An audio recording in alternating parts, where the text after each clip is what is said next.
دیش ایک ہولناک طبی بحران کی لپیٹ میں ہے۔ خسرہ تیزی سے پھیل رہا ہے، ہسپتال مریضوں سے بھر گئے ہیں اور اب تک تقریباً 700 افراد جن میں زیادہ تر بچے شامل ہیں اپنی جان گنوا چکے ہیں۔ یہ صورتحال نہ صرف بنگلہ دیش بلکہ پورے خطے کے لیے تشویش کا باعث بن چکی ہے۔ آخر اس وبا کی وجہ کیا ہے؟ کیا یہ صرف ایک بیماری کا پھیلاؤ ہے یا بنگلہ دیش کے صحت کے نظام کی ناکامی جو ویکسین کے بروقت فراہمی کو یقینی بنانے میں ناکام رہی ہے؟ میں ہوں سمرا فاطمہ اور یہ آج BBC نیوز اردو کے پروگرام جہانما میں ہماری ٹاپ سٹوری ہے۔ اس کے علاوہ پروگرام میں دیکھیے گا، غزہ میں اسرائیل کا قبضہ دن بدن بڑھتا جا رہا ہے، ایسے میں پہلے سے بے گھر فلسطینی اب اور کہاں جائیں؟ اور غزہ میں فٹ بال ورلڈ کپ کے میچز کی عوامی اسکریننگز کا اہتمام کرنے والے فلسطینی کارکن کی اسرائیلی حملے میں ہلاکت پر غم و غصہ۔ بنگلہ دیش میں خسرے کی ایک بہت شدید وبا پھیل گئی ہے۔ مارچ سے اب تک خسرے کے مریضوں میں تقریباً 750 افراد جان سے جا چکے ہیں جن میں زیادہ تر بچے ہیں۔ اس وبا سے پہلے عالمی ادارے صحت نے کہا تھا کہ بنگلہ دیش نے خسرے کو ختم کرنے کی کوششوں میں نمایاں کامیابی حاصل کی ہے، لیکن اب حالات تشویشناک ہیں اور ہر روز تقریباً 1000 نئے مریض سامنے آ رہے ہیں۔ اسپتالوں پر بہت زیادہ بوجھ ہے۔ BBC کی جنوبی ایشیا کی نامہ نگار آزاد مشیری نے وبا سے متاثرہ علاقوں میں جا کر یہ رپورٹ تیار کی جسے پیش کر رہی ہیں نادیہ سلیمان۔ اس رپورٹ میں بچوں کی کچھ ایسی تصاویر شامل ہیں جو آپ کے لیے پریشان کن ہو سکتی ہیں۔ جب ایک بیماری قابو سے باہر ہو جائے تو ایسا منظر ہوتا ہے۔ یہ جان لیوا ہے اور بچوں کو تیزی سے اپنی لپیٹ میں لے رہی ہے۔ میمن سنگھ کے ایک اسپتال میں خسرہ کا وارڈ اپنی گنجائش سے 2 گنا زیادہ مریضوں سے بھرا ہوا ہے۔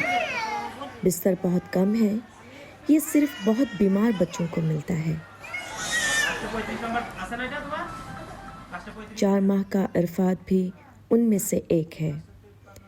وہ اپنے ماں باپ کا اکلوتا بچہ ہے، نمونیا اور دل کی بیماری سے لڑ رہا ہے۔ جب ہمیں پہلی بار پتہ چلا کہ ایک نئی بیماری پھیل گئی ہے تو ہمارے گاؤں کے لوگ ڈر کے مارے رو رہے تھے۔ میں اتنا رو چکا ہوں کہ اب میری آنکھوں میں آنسو بھی خشک ہو گئے ہیں۔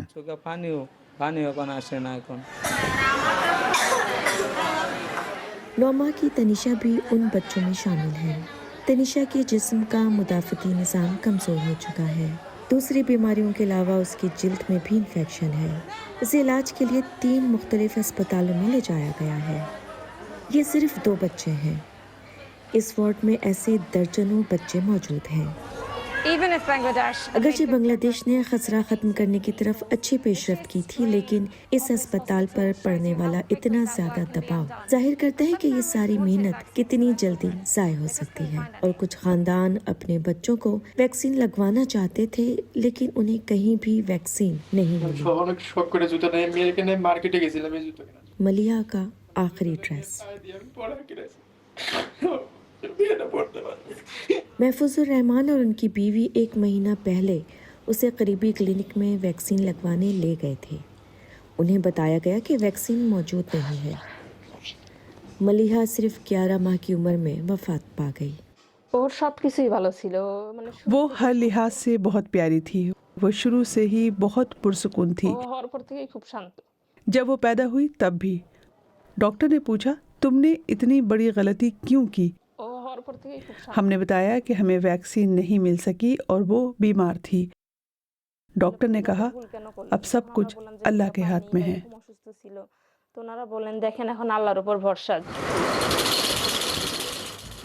لیکن کچھ بچے زیادہ خوش قسمت رہے۔ 11 ماہ کی کینٹ سکون سے سو رہی ہے۔ شاید اس ویکسین نے اس کی جان بچا لی، چاہے اسے یہ لگواتے ہوئے اچھی نہ لگی ہو۔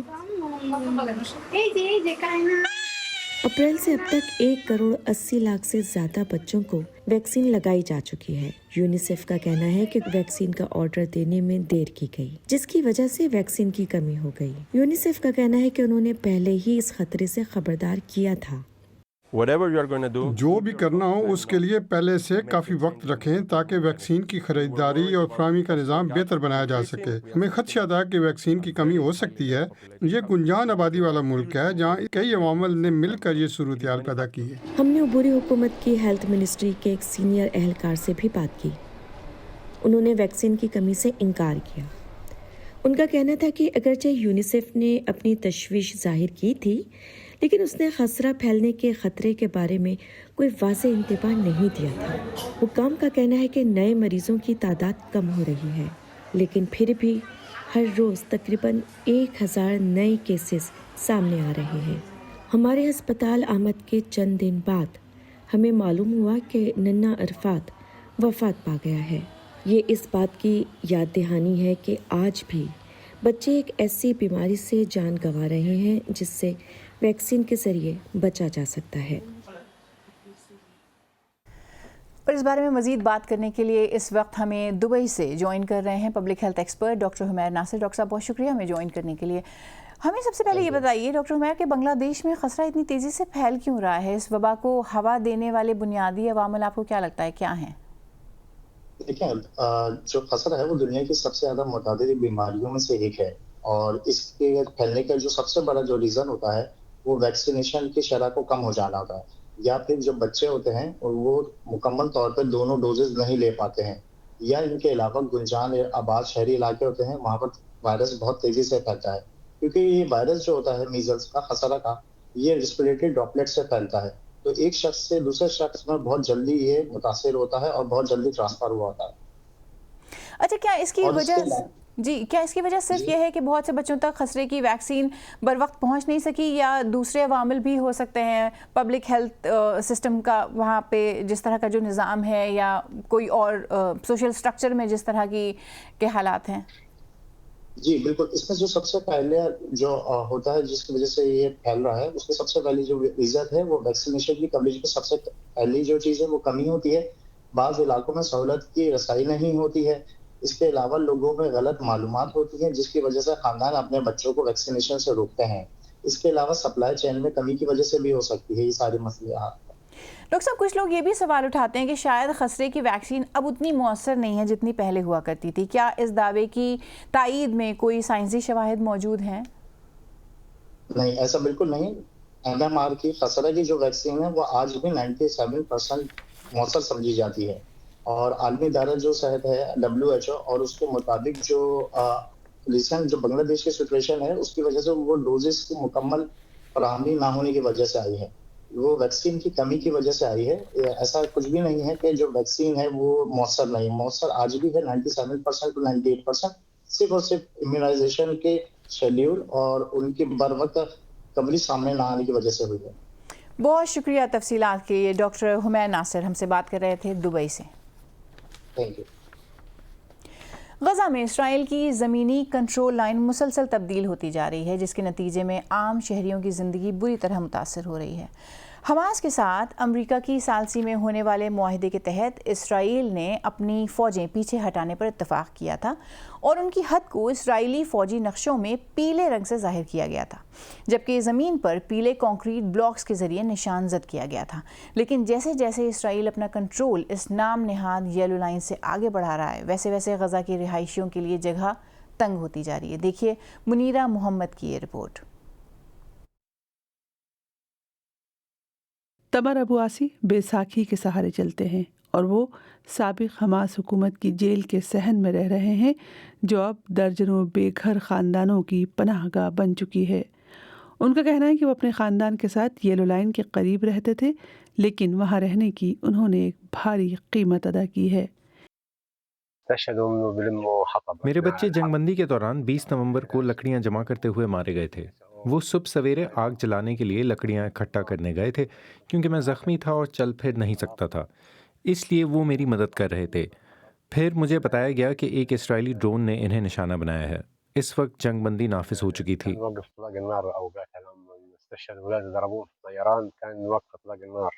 اسرائیلی فوج اس بات سے انکار کرتی ہے کہ وہ یلو لائن کے قریب رہنے والے شہریوں کو نشانہ بناتی ہے۔ اس کا کہنا ہے کہ جس دن تمر کے بچے ہلاک ہوئے اس دن اس نے علاقے میں حماس کے 2 ارکان کو نشانہ بنایا تھا جنہیں وہ اپنی فورسز کے لیے خطرہ سمجھتی تھی، اور اس دوران انہیں کسی دیگر جانی نقصان کی اطلاع نہیں ہے۔ اپنے بچوں کی ہلاکت کے بعد تمر اپنے خاندان کو لے کر یلو لائن سے دور چلے گئے، لیکن جب یہ لائن مزید آگے بڑھی تو انہیں ایک بار پھر نقل مکانی پر مجبور ہونا پڑا۔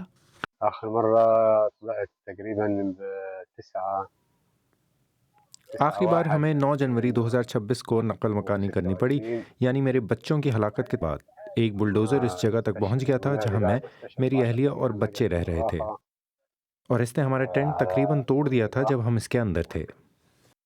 8 ماہ قبل جنگ بندی کے آغاز کے بعد سے یلو لائن سینکڑوں میٹر مغرب کی جانب بڑھائی جا چکی ہے، جس کا نتیجہ یہ ہوا ہے کہ غزہ پٹی کے 60% سے زیادہ حصے پر اسرائیلی فوج کا کنٹرول قائم ہو چکا ہے۔ اسرائیلی وزیر اعظم بنیامین نیتن یاہو یہ کہہ چکے ہیں کہ ان کی فوج علاقے کے 70% حصے تک کنٹرول حاصل کرنے کا ارادہ رکھتی ہے، جو جنگ بندی کے معاہدے میں طے شدہ 53% سے کہیں زیادہ ہے۔ بعض خاندان مغرب میں پناہ نہ ملنے کے باعث دوبارہ یلو لائن کے قریب واپس آ گئے ہیں۔ ضیا بھی انہی میں شامل ہیں۔ ان کا کہنا ہے کہ ان کے والد اسی علاقے میں اسرائیلی فائرنگ سے ہلاک ہوئے تھے، تاہم اسرائیلی فوج اس دعوے کی تردید کرتی ہے۔ اس کے باوجود انہوں نے وہیں رہنے کا فیصلہ کیا۔ أكيد إحنا حياتنا كل يوم في خطر۔ ہماری جانوں کو ہر روز خطرہ لاحق رہتا ہے۔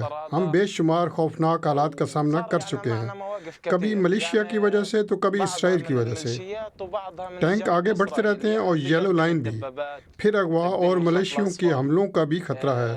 یہاں زندگی خوف کے سائے میں گزر رہی ہے۔ خطف ومش خطف وتفجير وكواد وطخ ويعني الحياة رعب۔ جیسے جیسے یلو لائن آگے بڑھ رہی ہے، تقریباً 20 لاکھ فلسطینیوں کے لیے جگہ مزید کم ہو رہی ہے۔ بہت سے لوگوں کے لیے اب صرف ایک ٹینٹ لگانے کی جگہ تلاش کرنا بھی ایک بڑا چیلنج بن چکا ہے۔ اور جنگ سے تباہ حال غزہ میں فٹ بال ورلڈ کپ کے میچز کی عوامی اسکریننگز کا اہتمام کرنے والے ایک فلسطینی امدادی کارکن کی اسرائیلی حملے میں ہلاکت کے بعد شدید غم و غصے کا اظہار کیا جا رہا ہے۔ تفصیلات دیکھیے آج ٹرینڈنگ میں۔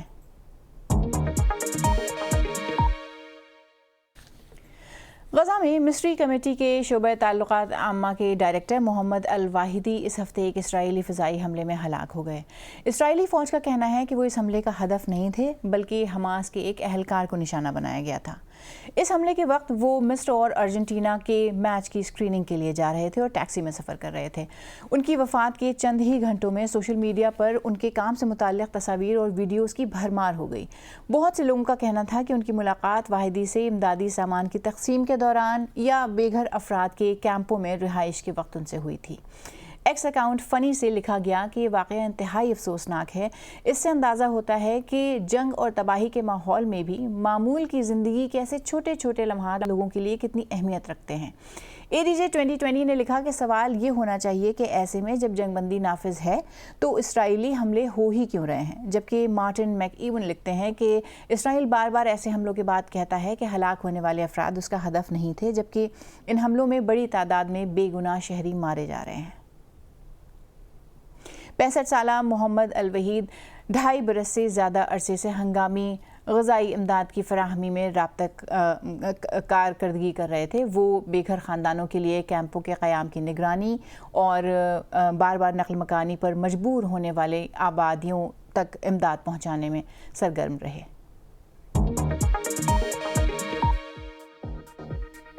میں ہوں سمرا فاطمہ، آپ دیکھ رہے ہیں BBC نیوز اردو کا پروگرام جہانما۔ اب ایک نظر ڈالتے ہیں دنیا بھر کی باقی خبروں پر۔ حالیہ ہفتوں میں روسی آئل ریفائنریز پر یوکرینی حملوں کے بعد لاکھوں روسی شہری ایندھن کی قلت کا سامنا کر رہے ہیں، اور اس دوران یوکرین کی فوج کا کہنا ہے کہ اس کے ڈرونز نے جمعرات کو مزید 1 درجن روسی بحری جہازوں کو بھی نشانہ بنایا ہے۔ چین نے پہلی بار ایک ایسا راکٹ کامیابی سے اتار لیا ہے جو دوبارہ استعمال ہو سکے گا۔ China aerospace science and technology corporation کے مطابق لانگ مارچ 10B راکٹ جمعے کو مقامی وقت کے مطابق 12:15 پر جنوبی چین کے صوبے ہینان سے فضا میں گیا۔ راکٹ کے بالائی حصے سے علیحدگی کے تقریباً 6 منٹ بعد اس کا بوسٹر زمین پر واپس آیا اور اسے سمندر میں تیرتے ہوئے ایک پلیٹ فارم پر محفوظ طریقے سے اتار لیا گیا۔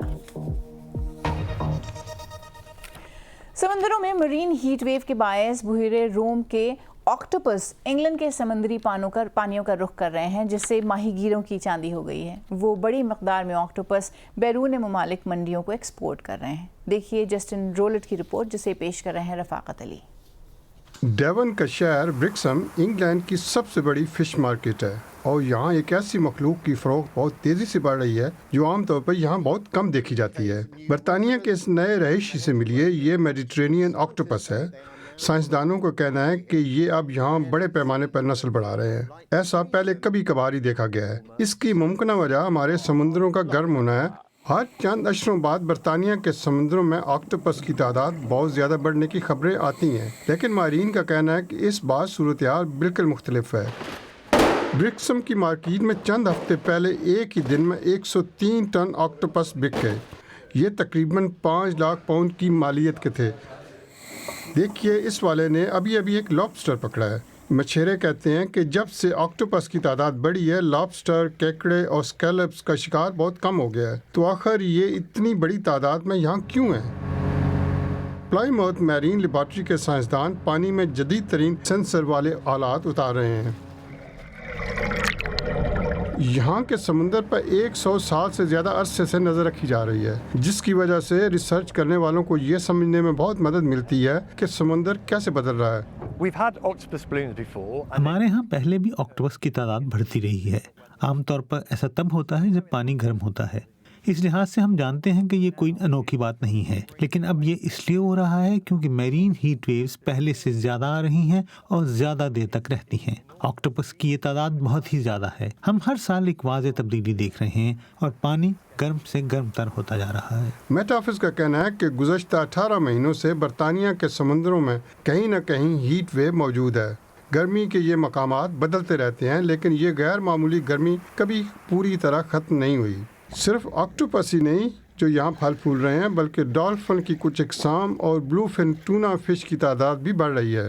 لیکن یاد رہے کہ یہ تبدیلیاں اس بات کا ثبوت ہیں کہ گرمی کی وجہ سے سمندری نظام میں تبدیلی آ رہی ہے، اور ہم ابھی تک نہیں جانتے کہ اس دوران ہم کیا کچھ کھو دیں گے یا اس کے نتائج کتنے سنگین ہو سکتے ہیں۔ تو آج B B C news Urdu کے پروگرام جہانما میں اتنا ہی۔ پروگرام میں شامل سٹوریز اور تازہ ترین خبروں کے لیے آپ کو ہماری ویب سائٹ پر آنا ہوگا bbc.com/urdu۔ سمرا فاطمہ کو اجازت دیجیے، اب آپ سے ملاقات ہوگی منڈے کو۔